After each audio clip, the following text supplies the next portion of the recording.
old school retro. Mickey Mouse and shit like that. Yeah. But it's fun. That's what I was like, Steamboat Willie style. Yeah. And my youngest beats every game that he plays within the first week because of all of that YouTube knowledge that he's got in his head. Yeah, he'll like stop and watch YouTube and then beat the next level, stop, watch YouTube, beat the next one, all in a day. That's like his challenge. He gets a new video game and then within a day he's like, I beat it. I'm like, what the how did you beat that so fast? He's so happy about it. He's like, yeah, I beat it. Yeah.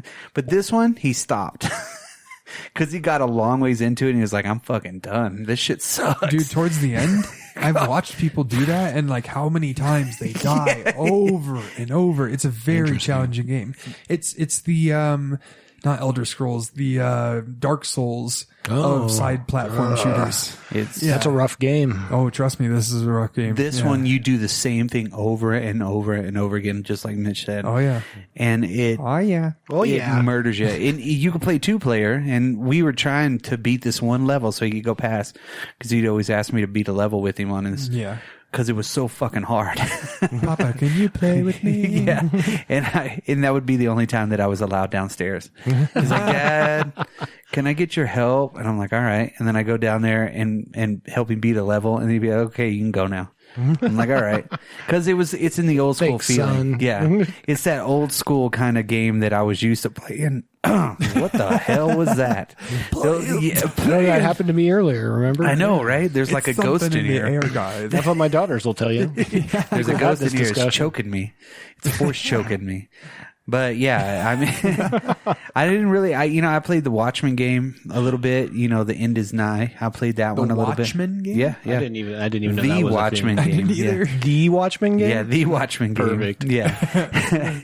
No, I still have it. Now I'm in. Did you guys hear that? And then I played Conan for a little while. What? Kind of sounded like Tyson. I don't know. It sounded like a scream, though. Yeah, I know, right? I heard something from a long ways away. Like one soul cried out in anguish. No! Watchmen, there's no the. That game was cool, but it was because it was a Watchmen game. It came out, God, a long time ago. I think I played it a little bit. Played that Mad Max game a little bit. Yeah. Played Conan. The Mad Max game was pretty good, but I didn't get very far into it before I was like, okay, I got other shit to do. Yeah, I know. That's how it is with video games. It's either got to catch me and like really suck me in, or I got shit to do. If you're a collector or like doing those like side missions over and over to collect what you need and all that kind of stuff, you would really like that game. Yep. Yeah. But that's really all I got for games. So you had some honorable mentions, Mitch? Yeah. So honestly, it's going to be kind of a machine gun right here. Yeah. Rat-tat-tat, bitch. Super Meat Boy was a side platformer. I loved that game. If you haven't noticed, I'm probably going to be on the more of art that can outweigh gameplay. So, just like in one of our episodes back in the archives. Yep, honestly. So keep that in mind. Limbo, the art style in that is absolutely amazing. Side scroller again. In 2010, Red Dead Redemption came out. I didn't actually play that. 2011, Batman Arkham Asylum. Arkham City. Sorry. Those games kind of changed the landscape too. Yeah, they did. Battle wise, for me, Portal 2 was huge. Yeah. That was huge. I remember that game. And then there's Far Cry 3 Blood Dragon. That was a very artistic style game, and it was one off of was the that actual... the like retro styled one? Yeah, that retro styled one off. Awesome. It was very 80s. Very 80s, early futuristic. 90s, yeah. Nice. Yeah, exactly. Yes. And I loved that game. BioShock came out that year with Grand Theft Auto 5 and The Last of Us. 2013 was that year. That year had crazy good games. Absolutely. And then Titanfall was a big one to me just because that was a really fun, fast-paced game. Really, really cool. Mad Max did come out in 2015. We already talked about that. But that was a platform launch game, wasn't it? Or that was a console launch game, wasn't it? Which for one? Xbox Titanfall. One? Yeah, and it was amazing. But so was Mad Max, wasn't it? Mad Max was the next year, 2015. It might have been early. I thought it was like I thought it helped launch the Xbox One. One that I have to mention is Super Mario Maker, which is third on my list of favorites. That came out in 2015. Super Mario Maker 2 came out recently, and that is absolutely amazing as well. I love both of those games dearly. It's just the best kind of Mario because it never gets old. It's not the same levels over and over. You can always go on there and get new levels, and some are amazingly like crafted. really difficult, really fun. Like we love trying to get world record times, and then we'll see other people that we just knocked off the pedestal because it'll alert them. Yeah. And then they'll like try and beat our time, and then we have to go back and beat their time again. And it's just a really fun kind of thing for Mario. Yeah. Like the old side scroller where you can do anything, you can switch between styles. Like Nice. really, really fun and creative. I really love that. You know, I liked the Spider-Man. The new one, Red Dead Redemption 2 was a huge hit. I didn't really get into the Red Dead Redemption 2 series that much, but I played a loved bit it. of the Red Dead Redemption and 2. I loved watching it. Yeah, I mean it's a beautiful game. Yeah, honestly, PUBG was like that first kind of like battle royale where 100 people enter, one person leaves, you know, kind of thing. Now the whole decade's been about Fortnite. Well, Fortnite, what's the other one? Apex Legends, PUBG, Yeah. all these like, they're all battle royales, and it's just like, be the last ones alive. Yeah. I like the concept. I played a lot of it when it first came out. It was just not something I play as much anymore because it's heavy. Like every single time you go in, you're going for the gold and you get knocked out right away, and then you have to wait in the lobby. And then this time you get really far down there and you get really close, and then the stupidest thing happens where a guy just happens to be right behind you. No, I'm just kidding. I just suck at video games, but that is not the point. No. Either way, that is my cap on video games. Video games. Vigi games. Them video games be good. Yeah, there was definitely some good games that came out. I was going to ask you real quick, just to kind of cap off the video games. For sure. From our video game episode that we did, Yes. little throwback, check it out in our archives. Did Psychonauts 2 come out? Not yet. If it Oh, didn't, it was supposed to come out might this have- year, right? It was supposed to. If it did come out, I did not know. Yeah, I just didn't know because I remember us talking about that. And I was Oh my god! Just checking did in. Psychonauts 2 come out? Psychonauts. Oh my god! No, I need to find this out right now. sorry to throw you off there. I just thought that was I was interested to see. What honorable mentions do you have, Dan? If any.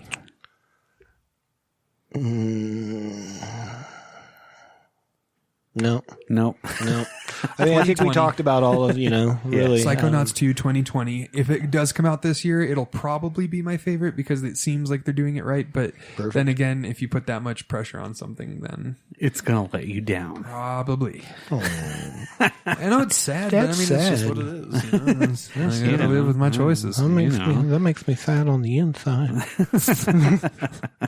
So I think that pretty much wraps up video games because that actually went longer than I expected to. But yeah, it was fun. Yeah. Yeah, absolutely. That's your passion. Yeah, it was for a while. It's not as much anymore at all, but it was for the last decade. So, it's a homage, a tribute. Nice. A tribute to the last tribute. decade. Well, let's move on to comic books. I really only have about two that I really want to mention. My favorite one out of all of everything that I getting back into comics was, of course, the Immortal Hulk. Oh, yeah. I mean, it's just Great such story. a great story, great art, great everything. I mean, it's pretty awesome. And then the other one is Watchmen, Doomsday Clock. It was pretty good. I liked it. Okay, let's talk about that for just a half a second. We need So, to sit back. I still haven't finished it. I still Okay, need so to I'm not going to, no spoiler alert, because I caught up Yeah. out of the blue because I hadn't bought any in like the last forever. Yeah, right. But at any rate, fuck that. And the only reason I say that is I think that the Watchmen television show did a better job of being a sequel to what was going on. Except for, okay. Where it was like by the time it came out, I was like, Yeah. it was so much less than what I expected. Yeah. And don't get me wrong, it happens, I guess, the way it should. But it was just a letdown after 2 years of waiting on the 12 comics to come out or whatever it was. Yeah.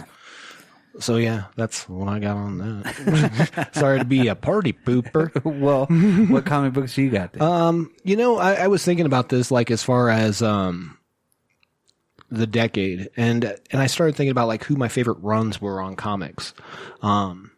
So my favorite run by far was Scott Snyder. And he did the Batman, a lot of the New 52 stuff. He did the stuff with Court of Owls. Probably gave us the most vicious Joker we've ever seen, where he's like wearing his own face after it was cut off. Just amazing. He did an amazing job really cementing that the way Batman went. I know a lot of people say Tom King with what he's done recently. I agree with that, but Scott Snyder really just honed in that character. And then I would say, as far as new comics go, and this is, maybe a little recency bias here, but House of X and Power of 10 by Jonathan Hickman just reset where all, like the X-Men period, they're gone away from the inter battles to like it's basically mutants versus humans at this point, which is pretty cool. That'd be interesting. But see how we can hold up. You have any honorable mentions? I dug the Donny Cates Silver Surfer Black. Yeah, still that was pretty good. Yeah, I've only read like 2. Well, and that's issues. then currently there's some things like he gains a power out of that. It was a pretty good story. Yeah, it was pretty good Everything that I read, and definitely character defining. You know what I mean? Yeah. Like he had to go really dig deep to get through that. Yeah, So- I got back into it, and then certain things happen. Yeah, they happen. And I really can't get any comics. But the other honorable mentions, the Hill House comics have been amazing so far. And really, I don't buy a lot of comics. Yeah. I buy older comics a lot when I see them, which is kind of weird. But like newer comics, really, Hill House is all I've kept up on. A little bit of the House of X, Power of 10 stuff. And that's about it. Nice. Yeah. Most everything else I've been buying is vintage stuff. Yeah, that's pretty much all I read too is older stuff. Like, I read all of the Before Watchmen the other day. Oh, nice. And then I still haven't read those. Yeah, they're decent. I mean, they're completely off the rails sometimes, but really cool. And then, of course, I read all the Spectres, almost all of them. Nice. So, hey, you know me, Spectre. Old and, Spectre guy. Yeah. Spectre and Swamp Thing. Yeah, that's pretty much all I read. That's all I have for comics, really. Cool. Yeah. Well, let's move on to television shows. Okay.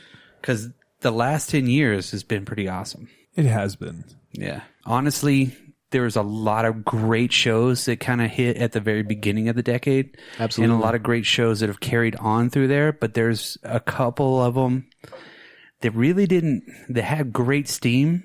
But of course, the networks, who's in charge of the fucking shit at the networks? Because it really does They're idiots, it literally dude. freaks me out sometimes because I'm like, there's so many great shows and then they put them on the Friday night slot. Yep. And then they were like, oh, I don't know why that's not getting any, great viewership. And my favorite one out of all of everything, 100% was Hannibal.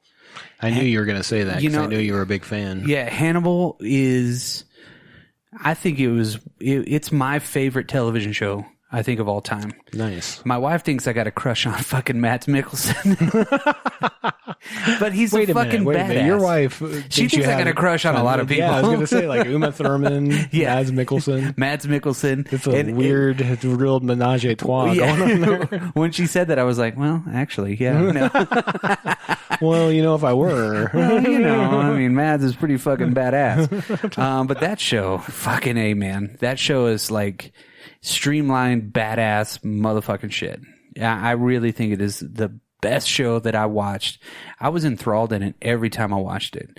Right. And it's weird too because it was such a maybe visceral is a way to put it, or stylistically, dialogue, everything on it makes it one of my favorite shows of all time. And It was really only 3 seasons, not even 4, it's something crazy like that. And I caught it halfway in the first season and then started watching them, was like, oh my God, what is this guy doing? And I wish they would pick it up somewhere else, but it's been so fucking long now that even if they did pick it up, it's not going to be the same because it just had everything. That's awesome. I would say that's awesome when you can get one that's good all the way through. Yeah. So for me, Legion was really good for the first 2 seasons. Yeah. And then the third season. See, and that's what really gets me too about a lot of the television shows, especially in this day and age, is they get really cooking and then all of a sudden it dies. Like Walking Dead. Now Walking Dead started in 2010. Yeah. And now we're 10 years into it, and it's one of the most boring fucking shows that I'll ever watch. But I watch it because I'm invested. I don't watch it anymore. I think we've talked about that in the past. But I will say that the first, 6 or 7